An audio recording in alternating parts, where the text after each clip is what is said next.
Morena kia tātou katoa.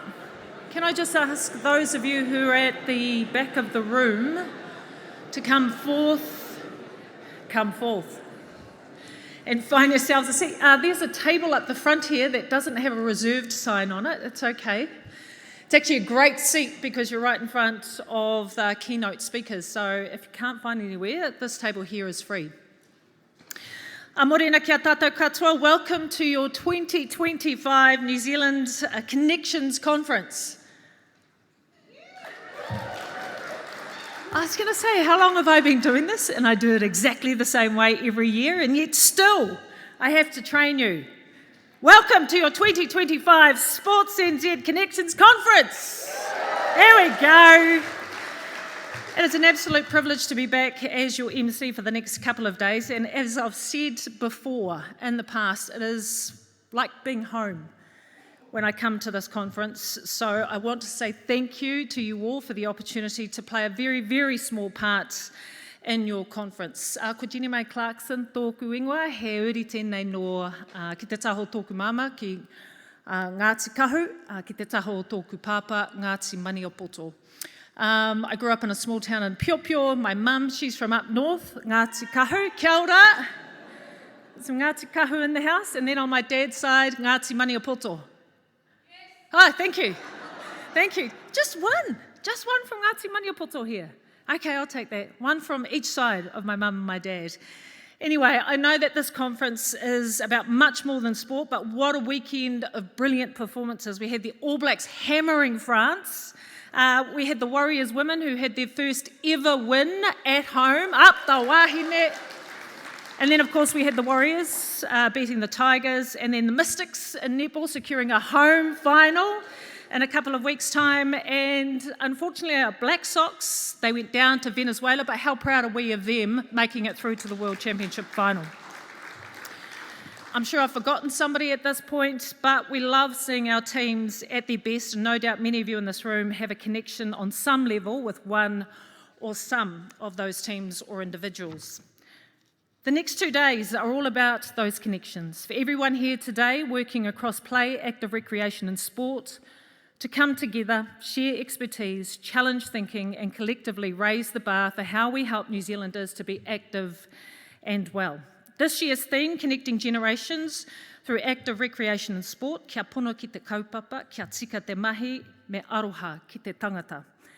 It invites us to think about the power of intergenerational connection and how we lead with integrity, fairness and care. Over the next 2 days, we'll be exploring how we can harness our collective experience, innovation, and also our leadership to strengthen connections between generations, using play, active recreation and sport as a bridge to empower all New Zealanders, young and old.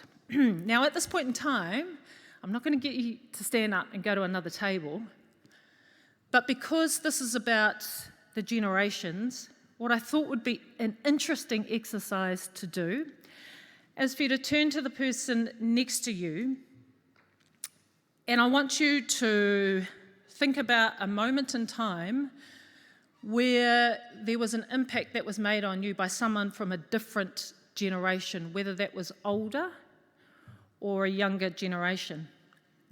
I'm thinking of a moment in time when I was just left school. I didn't have anything to do, and I applied for a job in town at the Big Smoke in Te Kuiti at the local appliance store. I went in for an interview, and the guy who was there said to me, "You've got all the qualifications." I'd done my Pitmans, those of you old enough in the room to remember what Pitmans were.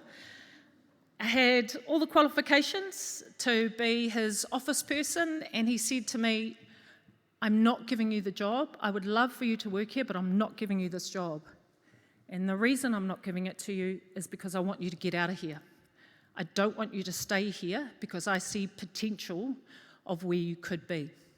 And I think of that moment a lot, and how he saw something in me that I didn't see at that time. He didn't want me to hang around in a small town because he knew that there was a big world out there for me to achieve whatever it was that I wanted to achieve. So when I saw that this was the theme for this conference, it really made me reflect on that time and what could have been. So I want you to be able to do that. Like I said, turn to the person next to you, take about 90 seconds each.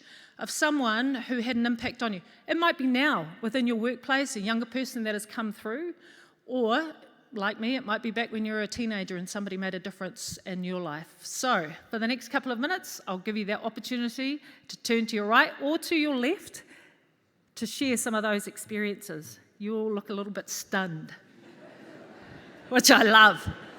All right, here we go.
Kia ora no tātou katoa. Good buzz in the room. Hopefully you were able to reminisce and also make some early connections with those sitting next to you. Clearly there were some connections made. Hopefully that sparked a few memories, and we'll continue to weave those threads throughout the conference over the next couple of days. Just a quick bit of housekeeping. In the event of an emergency, please follow instructions from Tākina staff. They'll guide all evacuation procedures. Exits are clearly marked. Yes, they are. But take a moment now to note the one that is nearest to you. And if we do need to evacuate, the assembly points are out adjacent buildings on Cable Street, that side, or on Wakefield Street, which is on the other side. Bathrooms are nearby in the corridor just down by Tāwhiri Mātia room, which is the one right next to us, and there's also a wharepaku just out here and to the right. Free Wi-Fi is available. Connect to Tākina Events and your password is events. Smoking and vaping are not allowed inside or in the car park, and just a reminder too to please switch your phones onto silent. We're using the Events Air app again this year for your Q&A, messaging, speaker bios, and also the full program is going to be in there. If you haven't downloaded it yet, the instructions are up there. If you're looking for your PIN, it's either on your lanyard that you've got, or it should be in an email that was sent to you last week. And just a reminder too, please do use that app. I mean, I can, if I really have to, run around with a mic, but if you put your questions into that app, then that certainly helps us out. And if you're sharing online, use the hashtag Connections25 and follow along with Sports NZ. All right, let's get things underway. We were due to kick things off this morning with the Minister, but unfortunately he is unwell, so it's more than fitting that we open Connections 2025 with the Chief Executive herself. Raylene hardly needs an introduction in this room, so without further ado, please can you make welcome to the stage Sport New Zealand Group Chief Executive Raylene Castle.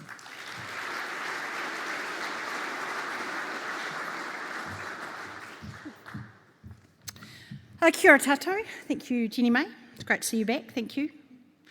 Ko Puki Hua te mauna ko manaia te awa, ko Hokianga te wai, ko Ngāti Kaharo te hapu, ko Ngā Pui te iwi, ko Raylene Castle ahau, ko o te timu whakarai o ihi o te aroa, tēnā koutou, tēnā koutou, tēnā koutou katoa.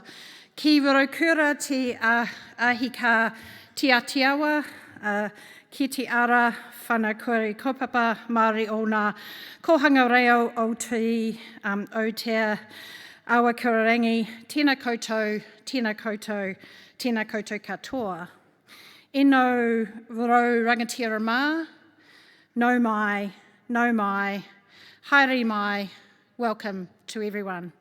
It is really great to see so many faces. We have got a few missing people, unfortunately, because we had a plane that had mechanical issues and was turned back, although I'm very happy when you have a mechanical issue and you turn back and you land safely, so I'd much prefer they were late.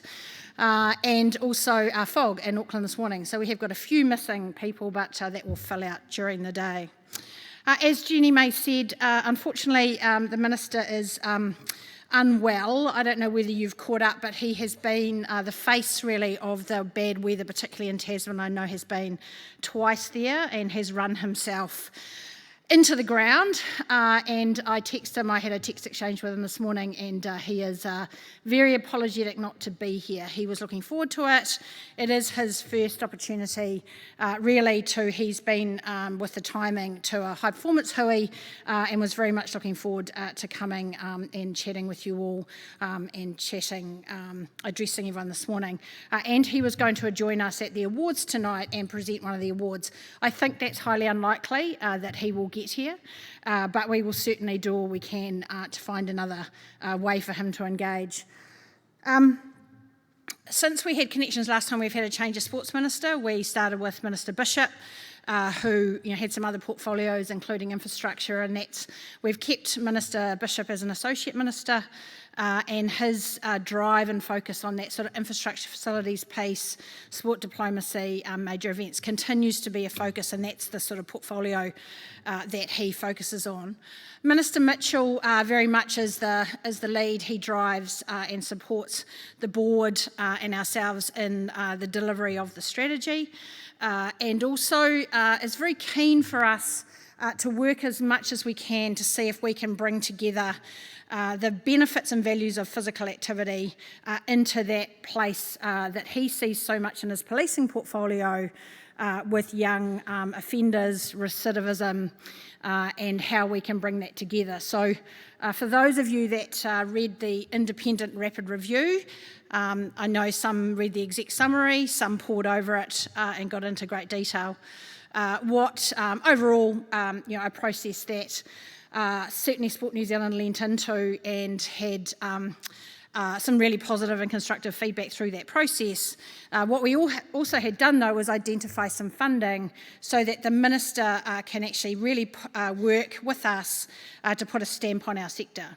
And that for him is that priority of how we can bring those two parts together around using physical activity in the real challenges that many of our young New Zealanders are facing and bringing that to life. And so that's the piece of work that we are doing with him, which will allow him to bring his two portfolios together to see them maximising their outcome.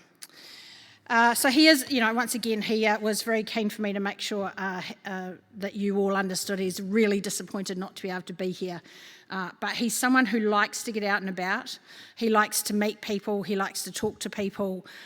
He likes to see the action on the ground. So we will be working hard to make sure we can get him out and about across New Zealand when he's out doing his other work. I just want to start by saying thank you.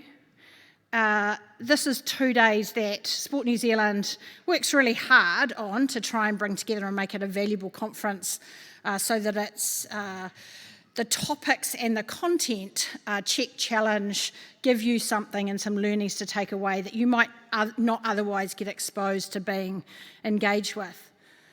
It's called Connections for a reason. And that is because it is really important. And when you, like Jenny May bravely opened with a little exercise to try and get everyone chatting, and it was really hard to try and get you guys to be quiet and come back to focus again, right?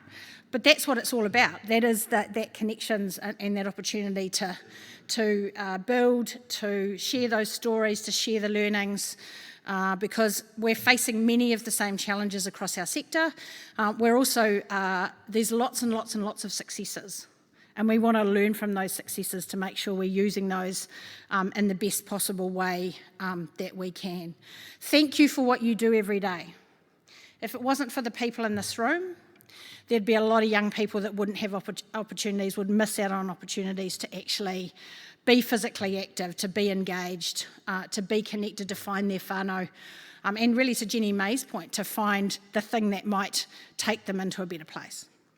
And it is important. We are very quick to talk about the things that don't go so well or the challenges we might be facing. But what we do every day is wholly positive. It makes a difference to New Zealand, and we shouldn't forget that. So thank you very much. So in setting the scene for the conference, our sector is changing. And we see it every day, right, in the challenges that we face.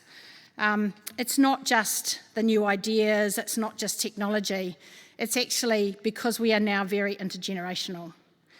We have baby boomers, we have Gen X, we have millennials, Gen Z, and soon we'll have Gen Alpha. And they all bring this amazing, unique perspective to the environment that they're in. They also have really different expectations of how they want to be communicated with, what the opportunities might look like, what organised or non-organised sport might look like, what physical activity looks like. And that for us is a disruptor. So the point of this topic over the next couple of days is so that we can lean into that conversation and think differently, and take away back into our own organisations some innovations that we might be able to apply to make that changes in generation more integrated and more smooth. Someone else wrote me some notes. As a proud Gen Xer, apparently, that sort of ages me slightly, I did wear my 1980s shoulder pads, especially for today. When I was talking to two of our grads this morning and said that I wear the 1980s power suit with the shoulder pads, they actually weren't born in the 1980s. And that's the reality, right? We've just been through grad appointments. And everyone sitting in that room, everyone I interviewed, I'm old enough to be their mother and some, probably. So the conversations, the questions, the expectations that I have, that actually they might turn up for an interview in a suit. And the grads that's sitting beside me, co-interviewing with me, saying, Raylene, that's not important anymore. It's a really good example of the challenges and the expectations that we start these types of conversations with. The type of generational strengths are different. So boomers, loyalty, optimism, collective movements. Millennials, collaboration, and very purpose-driven. Gen Zs and Alpha, tech-savvy, authentic, and very values-driven. They change jobs quickly. They have better expectations of moving up the chain more quickly. They're not afraid to ask for what they want. And those are the types of questions we'll put in front of you over the next couple of days. So some key questions that we're looking to try and unlock during the conference. How do these worldviews shape and how do we design and deliver sport and recreation in this environment? Intergenerational leadership isn't a trend, it's the reality that all of us in this room face. How are we actually going to approach that? Let's make space for every voice. We have a real opportunity to shift our societal norms for better outcomes for all of our generations. Why does this matter now? It matters because intergenerational approaches are not just inclusive, they're also really effective. And that's really what we'd like you to think about over the next couple of days. The data shows that our young people understand the value of physical activity. 80% of them understand that being physically active is important, and they want to do it. but they want to do it the way they want to do it. Active parents is more likely to raise active kids. Whānau-centric models are where we're seeing some really great success. Grandparents, parents, kids, grandchildren, all involved. And all of you sitting out here today, I bet in your own organisations, can think about examples where you're delivering those outcomes that is allowing whānau to come together and actually be the best that they can be in the environments as they explore and learn together. So what is the challenge? Let's turn the generational gap into a bridge. Let's listen and challenge our thinking, challenge what is important and challenge our norms. Work together across the ages, not only age, but also background and the challenges and the differentiation that happens across different communities inside our own local communities. So even as we move down into our priority communities environment, we all know that actually there's different communities inside those smaller communities. So what to expect over the next 2 days? Anne Hill, as always, and the organising committee that we've put together at Sport New Zealand worked really hard to try and get the best level of local and international speakers they can find. Insights from inspiring speakers like Mark McCrindle on Gen Alpha, and Rachel Taulale, a good friend of some of us in this room, on intergenerational leadership and kaitiakitanga. As well as voice of rangatahi, digital storytellers, workplace change makers and system shifters. So we've got it lined up and we really hope that you'll walk away with something to take back into your own environments. Thank you for your time. I know it is a big 2-day commitment. We really appreciate it. We have our awards tonight, which is important to make sure we're thinking and celebrating about the really great things that this sector does on any given day. Certainly the Lifetime Achievers is that highlight as we celebrate those amazing humans. I really hope you enjoy your couple of days. I also just like to shout out to the Black Sox from where they were 4 years ago to World Cup to make the final and come home with a silver is a really great experience, a great result, so congratulations to everyone there.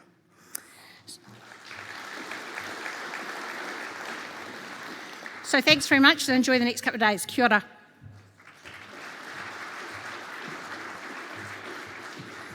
Thanks so much, Raylene, and also thank you for the gift we didn't know we needed, which is shoulder pads. Kia ora.